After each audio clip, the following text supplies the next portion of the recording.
Tom Zavitz, and I'm a senior planner for the City of Missoula at Development Services. All right, I understand. I got a news release here that talks about new rules for tourist homes went into effect this month. So if you could describe just exactly what this is about, please, Tom.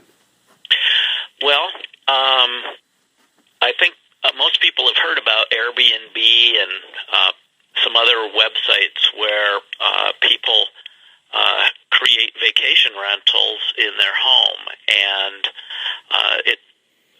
in particular where somebody might rent their home out for a weekend or a week, but on a short-term basis. And I think most people know that across the country it's become quite a big issue as to whether it's okay to do in certain areas of the city or not, and I guess it's in some places created some nuisance issues, and in others some affordable housing issues.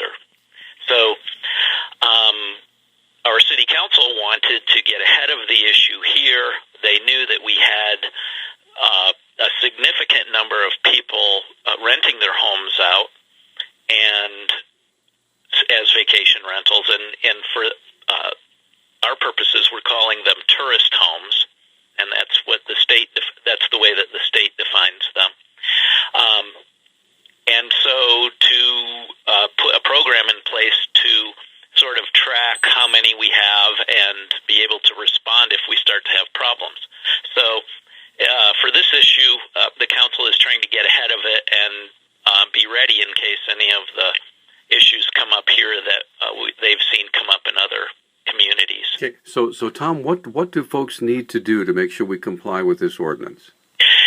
And so there isn't much. It is come in and get a registration, register their business home, and all that's going to require is, their name, the address of the place, and the owner. And the biggest requirement is probably that you notify your neighbors that you are doing this. And so we're asking that they come in with a list of all the neighbors within 150 feet of the tourist home property and sign that they've notified them, pay their $50 initial fee, and it's $25 a year after that. Okay. Now what happens? What happens if folks say, you know what?